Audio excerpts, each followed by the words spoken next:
लग्नानंतर होईलच प्रेम या मालिकेचा आजचा म्हणजे 10 डिसेंबरचा भाग तुम्ही ऐकत आहात. प्रेक्षकांनो, आज या सगळ्या जोड्यांची अगदी निघायची तयारी दाखवली आणि निघाले सुद्धा. सुरुवातीला आपण बघतोय पार्थ काव्याला आवाज देतो आणि म्हणतो, ओ काव्या, अहो हे सगळं तुमचं सामान माझ्या बॅग मध्ये भरलं तर चालणार नाही का? काव्या म्हणते, नाही नको पार्थ, ऍक्च्युली ना मी कोणासोबतच माझं असं सुटकेस शेअर नाही करत. सामान ना ते बॅग मधनं काढताना कपड्याच्या घड्या मोडतात ना देशमुख, मला नाही आवडत ते. पार्थ म्हणतो, ठीक आहे, हरकत नाहीये, आपल्यात छान चाललंय की सगळं, मला आपल्या नात्याची घडी विस्कटायची नाही आणि आपल्या बॅग मधल्या कपड्यांची पण नाही, असं म्हणतो. आणि काव्या मग तिकडे जाते कपाटात काहीतरी घ्यायला. तेवढ्यात पार्थ आता त्या बॅग वरती असा लवणा पडलेला असतो आणि मोठ्याने ओरडतो, काव्या. काव्या येते आणि म्हणते, काय आहे ओ देशमुख? काव्या आता या पार्थला अशी बघते त्या बॅगवर आणि म्हणते, ओ देशमुख, पडाल ना, व्हा बाजूला. पार्थ म्हणतो, नाही बाजूला नाही, अहो ते बॅगवर बसा ना तुम्ही, तुमच्या वजनाने. काव्या आता त्याला मारायला येते, वजनाने? माझ्या वजनाने? काय वजनाने? पार्थ म्हणतो, सॉरी, अहो मला म्हणायचं होतं बॅगवर बसा ना, तुमच्या मदतीने मी चेन लावतो, असं म्हणायचं होतं हो मला. काव्या मग काव्या म्हणते, काही पण बोलत राहता तुम्ही देशमुख, सरका बाजूला.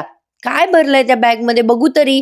काव्या आता ती बॅग उघडून बघते तर त्यामध्ये या पार्थने ती मानेची उशी ठेवलेली असते. काव्या म्हणते, अरे देवा देशमुख, तुम्हाला काही कळतं की नाही? हे काय आहे हे? हे हे ही नेक पिलो आहे, ही कशाला पाहिजे आपल्याला सोबत? तसही ही प्रवास करताना अशी गळ्यात घालायची असते, बॅग मध्ये कशाला ठेवायची आहे? झालं. आणि ही जाड जाड पुस्तकं, आपण पिकनिकला चाललोय ना देशमुख, या पुस्तकांची काय गरज आहे, मला कळतच नाहीये. आणि नंतर काव्याने ती पुस्तकं पण काढून ठेवली बाहेर. आणि आता काव्या म्हणते, आता लागेल ही बॅग. काय हो देशमुख, तुम्ही इतक्या वेळेला प्रवास केला असेल ना, तुम्ही एवढ्या वेळेला प्रवास केला असेल, तुम्हाला बॅग पण नाही भरता येत का हो देशमुख?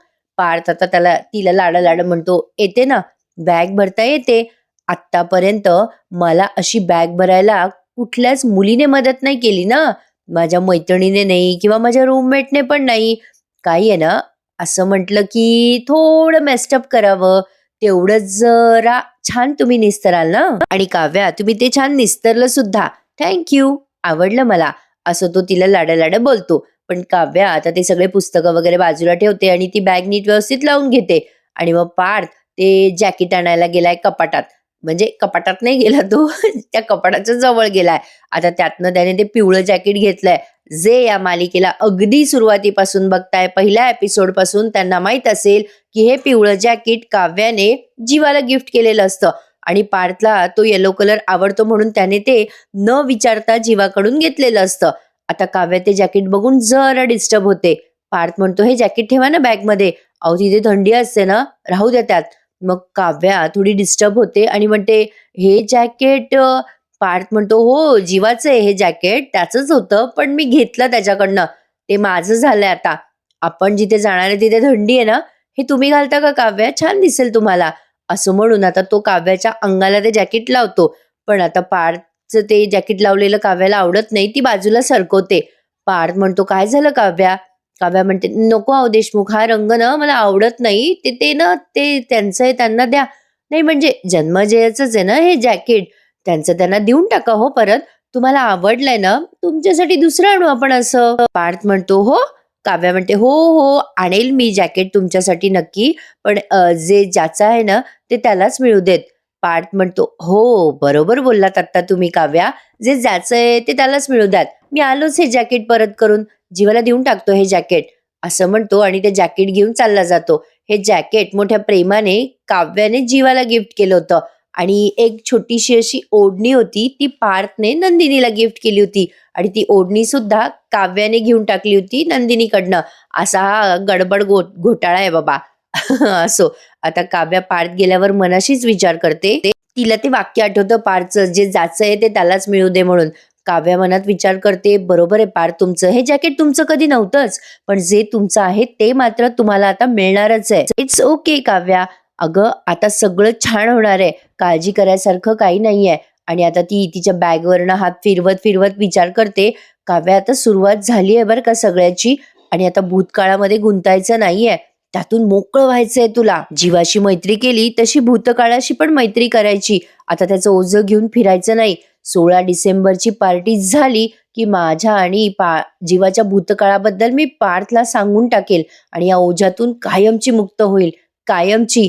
मग एक नवीन सुरुवात करताना मला कुठलंच गिल्ट राहणार नाही, असं काव्याने तिच्या मनाशी ठरवलंय. इकडे रम्याने आणि वसुआत्याने पण ठरवले पहाटे सकाळीच जायचं. आता प्रेक्षकांनो, इथून पुढचा रिव्ह्यू स्किप करू नका. खूप इंटरेस्टिंग दाखवलाय. वसुआत्या आणि रम्या त्या फार्म हाऊसवर पोहोचतात आणि आता जीवा, काव्या या सगळ्या जोड्या पण पोहोचतात. आता काव्याचा विचार करून झाल्यावर इकडे रम्याचं ऑफिस मधलं कामही झालंय. रम्या ते काम करते. वसुआत्याला म्हणते, आई झालं बघ माझं सगळं काम, मी पूर्ण केलंय. ज्या कामासाठी मला थांबवलं होतं ते पूर्ण करून टाकलं मी. वसुआत्या म्हणतात, व्हेरी गुड, लवकर संपवलंस रम्या. आता रम्या त्या पार्थला व्हॉइस नोट पाठवते आणि म्हणते, हाय पार्थ, खूप रात्र झाली म्हणून तुझ्या रूम मध्ये आले नाहीये. हे सगळे चेंजेस मी केलेत ऑफिसच्या कामाचे आणि सगळं काम पूर्ण करून घेतलंय. फायनल डिझाईन तुला आणि मामाला मी मेल पण केलंय. जीवाला सुद्धा मी सीसी मध्ये ठेवलेलं आहे.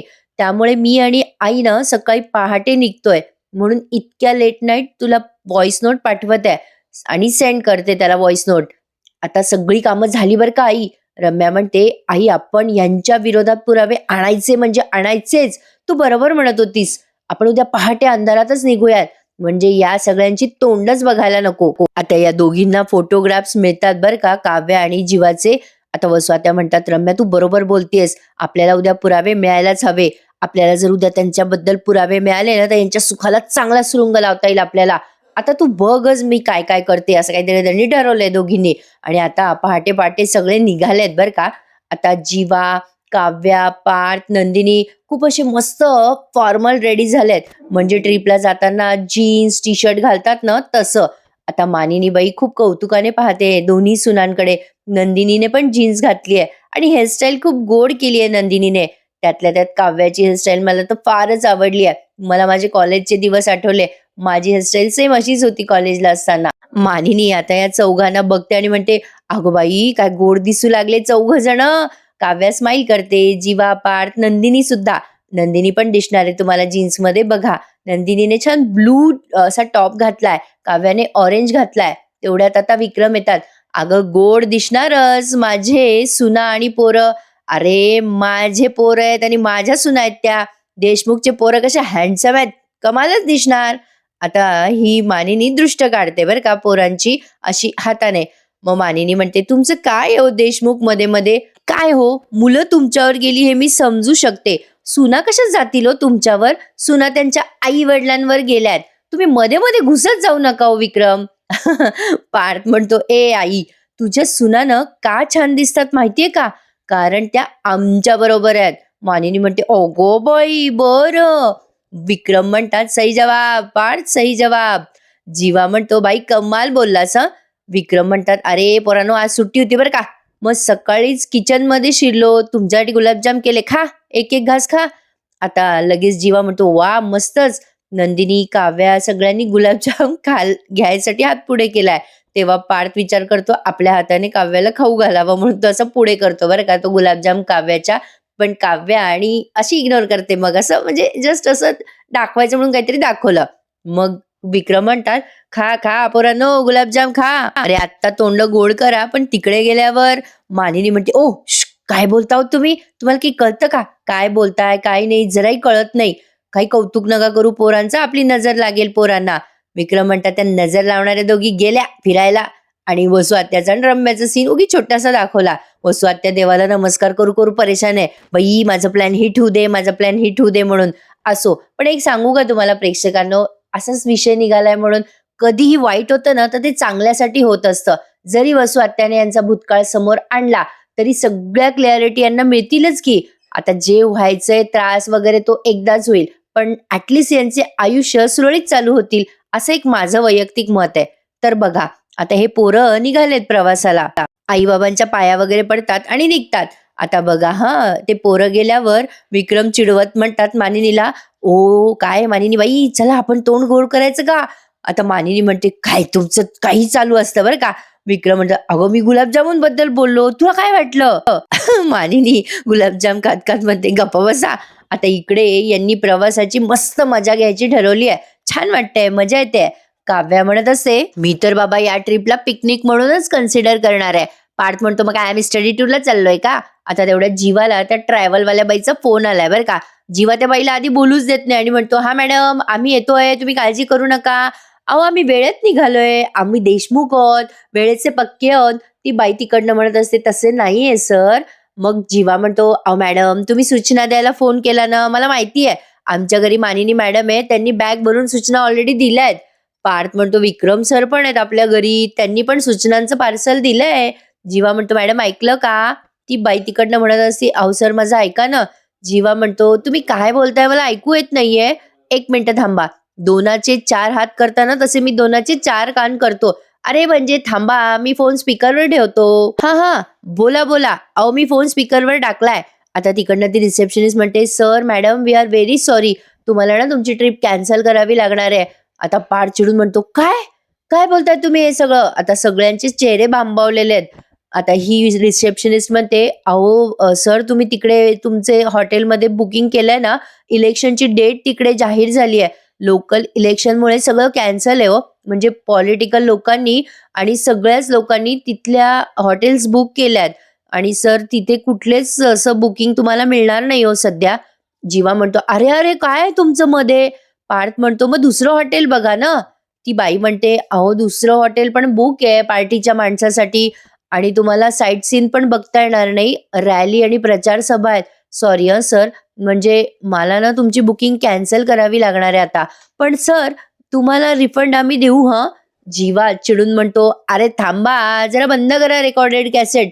तुम्ही ना आमच्या प्लॅनची वाट लावलेली आहे." काव्या म्हणते, "नाहीतर काय, मी आय-एस झाल्यावर मी या पॉलिटिकल निर्णयाचा जनतेला त्रास होणार नाही ना, याची जास्ती दक्षता घेईल." आता नंदिनी म्हणते, "मॅडम यावर काही उपाय आहे का?" ती बाई म्हणते, "एक उपाय आहे सर." जीवा म्हणतो, "बोला, बोला, पटकन बोला." ती मुलगी म्हणते, "सर तुम्ही आता नका जाऊ ना, पुढच्या महिन्यात जा. सीझनला 2-3 महिने असतातच ना." मग जीवा म्हणतो, "अहो कोण कुठे जाणार आहे ते तुम्ही नका बोलू, तुम्ही आत्ताचं बोला." मग लगेच ती मुलगी म्हणते, "सर एक काम करा, दुसऱ्या कुठल्या लोकेशनला जाता का? मी 2-3 दिवसात तुम्हाला बुकिंग करून देते." आता जीवा म्हणतो, "नको यार, नको." पार्थ म्हणतो, "अहो मॅडम, पण त्याचं बुकिंग मिळायला किती दिवस जाणार?" ती मुलगी म्हणते, "सर 2-3 दिवस ॲडजस्ट करावं लागेल." नंदिनी म्हणते, "नाही बाबा, पुढे-पुढे गेलं की 2-2 दिवस सगळंच पुढे जातं मॅडम. आम्हाला पार्टी पण करायची आहे घरी." "काय गं, खरं ना काव्या?" जीवा म्हणतो, "हो, नाही बरोबर आहे. पण मॅडम तुमची चूक नाही, आमचं नशीब फुटकं निघालं, दुसरं काही नाही. बघतो आमचं आम्ही. फोन ठेवा तुम्ही आता." ती पुन्हा सॉरी म्हणते बिचारी बाई तिकडनं. आता काय करायचं हे यांना उमजेना. इकडे रम्या आणि वसवात त्या कॅबने त्या फार्म हाऊसवर पोहोचल्या सुद्धा. बिचारे हे कपल, त्यांचा हिरमोड झालाय. आता बघा हा, इकडे रम्या वसवात्याचा सीन दाखवला. वसवात्या कॅबमधनं उतरताय, गाडीतूनच उतरताय आणि म्हणताय, "कशा बाई आपल्या गाडीतून आलं असतं तर बरं झालं असतं. या कॅबमध्ये मला गरगरायला झालंय. गाडीसारखी गाडी, आपली गाडी काय आणि दुसरी गाडी काय." काही आपलं. रम्या म्हणते, "आई, अगं बरं झालं कॅबने आलो. अगं घरी फोन गेला असता ना, हे आजूबाजूचे फार्म हाऊसचे लोक ओळखतात ना आपल्याला. सांगितलं असतं त्यांनी फोन करून, 'अहो रम्या व स्वात्या फार्म हाऊसवर आल्याय.' मग काय केलं असतं आपण? ती रिस्क नाही म्हणून कॅब बुक केली आपण." व स्वात्या म्हणतात, "कळलं मला, चल आता." आता लगेच आल्या आल्या व स्वात्या म्हणतात, "ए रम्या ते बघ." आता एक कधीची केलेली शेकोटी अजून तिथेच पडलेली आहे बरं का. रम्या ती शेकोटी बघते आणि त्या शेकोटीच्या जवळ येते. व स्वात्या म्हणतात, "अगं ही तर." रम्या म्हणते, "आई आपण दरवेळेला इथेच शेकोटी करतो ना?" व स्वात्या म्हणतात, "हो." मग लगेच रम्या म्हणते, "आई आपण 2023 ची न्यू इयर पार्टी ठेवली होती ना, तेव्हा जीवाने अशीच शेकोटी केली होती. ते बार्बिक्यूचा सेटअप लावला होता आठवतं का?" व स्वात्या म्हणतात, "हां आठवतं ना." व स्वात्या पुढे म्हणतात, जीवा त्याच्या वाढदिवसाला याच शेकोटीत पडला असेल का ग रम्या?" रम्या म्हणते, "हो मी तोच विचार करते. इथे वाजलं होतं ना त्याला छातीला, कसा पडला असेल ग? असा पडला असेल का असा पडला असेल?" व स्वात्या म्हणतात, "जाऊ दे ना, कसाही पडू दे ना. तू काय डेमो दाखवणार आहेस का मला तो कसा पडला त्याचा?" रम्या म्हणते, "अगं आई नाही ग." व स्वात्या म्हणतात, "चल तिकडे आपण कशाला आलो इथे?" मग रम्या म्हणते, "पुरावे गोळा करायला." व स्वात्या म्हणतात, "चल चल तिकडे जाऊ आपण आतमध्ये, इथे काय बसतेस चल." आता या दोघी मायले की गेल्यात आतमध्ये फार्म हाऊसच्या. आता इकडे बघा एवढी ट्रिप कॅन्सल झालीये तरी यांनी ढंगचिक ढंगचिक गाणे लावलेत बरं का गाडीमध्ये आणि आनंद व्यक्त करताय. बहुतेक तरी यांचा पुढचा प्लॅन ऑन झालेला दिसतोय, जो आपल्याला आज नाही दाखवलाय. जीवा आता नंदिनीच्या खांद्यावर असा हात ठेवणार असतो, पण त्याला असं वाटतं की नको ठेवूयात. पण नंदिनी त्याला खुणवते, "ठेवा ठेवा." आणि मग तो पुन्हा हात ठेवतो. चिप्स खाणं चाललेत, कोल्ड्रिंक पिणं चाललंय. त्यांच्या या सुट्टीचा आणि त्यांच्या या ट्रिपचा भरपूर आनंद घेताना ते दिसतात. आणि आता पुढच्या सीनला त्यांनी ते एक गाणं लावलंय. ते जपून जपून जा रे पुढे धोका आहे असं गाणं लावलं मुद्दाम. कारण यांचं काहीतरी धोका होणार आहे ना पुढे म्हणून. आता तिथे पाटी पण दाखवली त्यांनी पुढे धोका आहे याची. आता या पार्थला पण चिप्स खाऊ घालायचे असतात काव्याला, पण बिचारा गाडी चालवतोय ना. असो. आता इकडे रम्या आणि वसू आत्या पोहोचल्यात आणि खुटूर तिथे सगळा पसारा करून ठेवतात. रम्या म्हणते कुठे असतील पुरावे? वसू आत्या म्हणते शोध बाई शोध. इकडे तिकडे बऱ्याच वेळ शोधाशोध करतात या मायलेकी. ड्रॉवर मध्ये बघतात, इकडे बघतात. वसू आत्या म्हणतात बाई कुठे सापडणार आहे आता ते कोणास रम्या म्हणते आई इथे काही नाही सापडत आहे ग. वसू आत्या म्हणतात बाई माझे तर आत्तापासून गुडघे दुखतात. एवढा जीवाचा आटापिटा करून इथे आलो, हाताला काही लागलं पाहिजे म्हणजे झालं. रम्या म्हणते आई चल तू आपण तिकडे शोधू. ए आई इकडे वरती आडगळीची खोली आहे ना? वसू आत्या म्हणतात हो. मग रम्या म्हणते चल आपण त्या खोलीत जाऊन बघू, असेल इथेच कुठे काहीतरी. रम्या आणि वसू आत्या आता अडगळीच्या खोलीत आल्यात वरती आणि अडगळीच्या खोलीमध्ये त्यांना आता फोटो सापडतात. आता इथून पुढे ना प्रेक्षकांना त्यांनी नुसतं गाण्याचा धुमाकूळ दाखवलाय. यांनी खूप मोठ्या आवाजात खूप मोठ्या व्हॅल्यूम मध्ये असं त्यांनी गाणे तिथे गाडीमध्ये लावलेत. ते म्हटलं ना मगाशी पुढे धोका आहे, तर त्या गाण्याचं एक अख्खचक्क ध्रुवपद ऐकवलंय. काव्या पारचा एक हात घेऊन नाचत असते गाडीमध्ये. आज टीव्हीवर बघायला मिस करू नका. आता रम्या तिथे अडगळीच्या खोलीत आली आहे या सीन मध्ये आपण बघतोय आणि इकडे तिकडे बघायला लागते.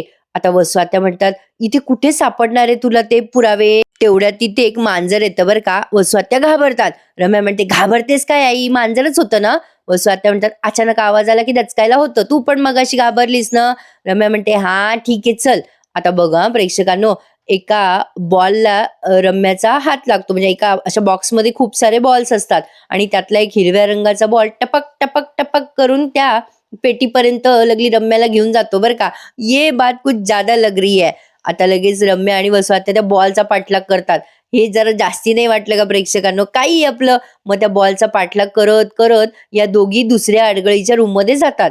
रम्या म्हणते अगं आई हे काय आहे? आता काव्याचा अर्धा फोटो रम्याला दिसतो. वसू आत्या म्हणतात अगं बाई काव्य आहे, काढ काढ ते काय बघ. आणि या दोघींनाही सगळे पुरावे तिथे सापडतात. काव्या आणि जीवाचे त्यावेळेचे फोटो. एक दोन फोटो पाहिल्यावर रम्या म्हणते अगं आई हे काय आहे? आणि अख्खीच्या अख्खी बॅग काव्या आणि जीवाच्या आठवणींनी भरलेली असते. वसू आत्या म्हणतात अगं शोध त्याच्यात शोध. आता त्याच्यात काव्या त्याच्यात ते जॅकेट बिकेट पण असतं कसलं तरी. रम्या म्हणते ते बाजूला ठेवते कपडे, आधी ते फोटो बघ. आणि मग रम्या ते सगळे फोटो बघते, एक एक फोटो वसू आत्याला दाखवते आणि म्हणते अगो आई इथे तो पुराव्यांचा खजिना आहे बघ बघ. वसू आत्या म्हणते हो ग. आणि दोघी मायले की चट पडल्यात फोटो बिटो बघून. कोणाचं काय तर कोणाचं काय. इकडे मानिनी बाई मस्त पपई हाणतात, पाय बी मस्त ताणून धरलेत सोफ्यावर आणि आता पपई खात खात गाण्याचा आस्वाद घेतात. दोन्ही कानात ते हेडफोन घातलेले आहेत. त्या आशाताई आवाज देत असतात अहो ताई रात्री काय करायचं स्वयंपाकाला ताई. मग ताई हळूच हेडफोन काढतात. सासूबाईंची मज्जा आहे बाबा, घरात कोणी नाहीये, मस्त टाइमपास चाललाय. आता बघा हे तर काही नाही. मग ती आशा म्हणते ताई काय करायचं स्वयंपाक? आता मानिनी म्हणते अगं बोल बाई आशा. आशा म्हणते काय चाललं तुमचं? मानिनी म्हणते अगं गाणे ऐकते. आशाताई म्हणतात मग दुपारी काय करू स्वयंपाक? आता ही मानिनी म्हणते काही करू नको. अगं आपण ना बाहेरून काहीतरी छान ऑर्डर करूयात. अगं तुला चायनीज आवडतं ना, आपण ना चायनीज मागूयात. आशा खुश एकदम. मग मानिनी म्हणते अगं आपण दोघीच आहोत ना घरी. अगं आशा अशी मस्त एक मराठी वेब सिरीज आली आहे, ती बघत बघत आपण ना मस्त अशी ताणून देऊ, चायनीज बिनीज खाऊ, तू तुझं काम आवर पटापट. आशा म्हणते चालेल चालेल. प्रेक्षकांनो एखाद्या वेळेला असा स्वयंपाक टाळला ना की त्यात असं स्वर्ग सुख मिळतं हो बायकांना. खरंय की नाही? तुम्हीच सांगा कमेंट करून. तुम्हाला भारी वाटतं ना? मला तर बाई फार भारी वाटतं. चला एक वेळचं तरी आपले मरमर वाचले म्हणून. आता तेवढ्यात मानिनीला वाटतं बाई इतका वेळ झालाय, अजून पोरांनी फोन केला नाही. मग मानिनी फोन लावते बरं का या पोरांना. जीवा म्हणतो ए दादा आवाज कमी कर, आईचा फोन आहे. मानिनीला वाटतं पोरं बँगलोर एअरपोर्टला पोहोचले असतील. फोन करून मानिनी म्हणते काय रे शाण्यांनो, तुम्ही फोन पण नाही केला ना, विसरलात ना आईला? अरे काय रे पोरांनो, तुम्ही काही खाल्लं का? काय कुठे पोहोचलात काय नाही, काही सांगावं ना आईला फोन करून. आणि काही खाल्लं की नाही? नाही म्हणजे तुमचे सोशल मीडियाचे फोटो बिटो असतील ना, तर ते तुमच्या सोशल मीडियावर नका टाकू, आपल्या डॅशिंग देशमुखच्या ग्रुपमध्ये टाका बरं का, म्हणजे मला दिसतील. आणि एअरपोर्टवर फोटो काढले का? नाही दाखवा सगळे फोटो. जीवा आता ऐकून घेतो सगळं. आणि मग पुन्हा मानिनी म्हणते ए काय रे, कसं वाटलं रे विमानात बसून आभाळ बघायला बायकोसोबत? जीवा म्हणतो, "अगं आई जरा थांबतेस का? मला बोलू देतेस का? अगं थोडासा लोचा झालाय." आता त्यांनी इथेच या वाक्यावर एपिसोड संपवला. पण प्रेक्षकांनो उद्याचा भाग चुकूनही मिस करू नका. कारण उद्या खूप मजा येणार आहे. आता या सगळ्या जोड्या तिथे फार्म हाऊसवर पोहोचतात.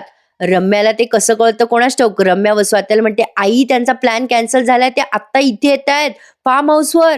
वसू आत्या डोक्याला हात मारतात. "अरे देवा! अगं हे रम्या आपल्या बॅगा खाली आहे. त्या आण बॅगा पटकन." रम्या अशी पळत पळत जाते खाली. यांची गाडी तिथे येऊस्तोवर लगेच रम्या बॅगा उचलते. जीवा आल्या आल्या आधी अडगळीच्या खोलीत येतो बरं का. कारण त्याला खालूनच तिथला लाईट चालू दिसतो. जीवा अडगळीच्या खोलीजवळ येतो आणि मोठ्याने ओरडतो, "हो आलो आलो." रम्या आणि वसू आत्या अडगळीच्या खोलीतच असतात. बहुतेक या तिथेच लॉक होऊन जातात काय की या मायलेकीची काहीतरी फजिती झालेली नक्की दाखवतील ते, असा माझा एक अंदाज आहे. पण मंडळी कसा वाटला आजचा एपिसोड? तुम्ही एन्जॉय केलात ना? मग रिव्ह्यूला लाईक करायला आणि आपले चॅनल सबस्क्राईब करायला विसरू नका. कारण येणारे सगळे एपिसोड धमाकेदार असणार आहेत. 16 डिसेंबर पर्यंत मजा येणार आहे मालिका बघायला. बघूयात पुढे काय घडतंय. भेटूया उद्या पुन्हा. Take care. धन्यवाद.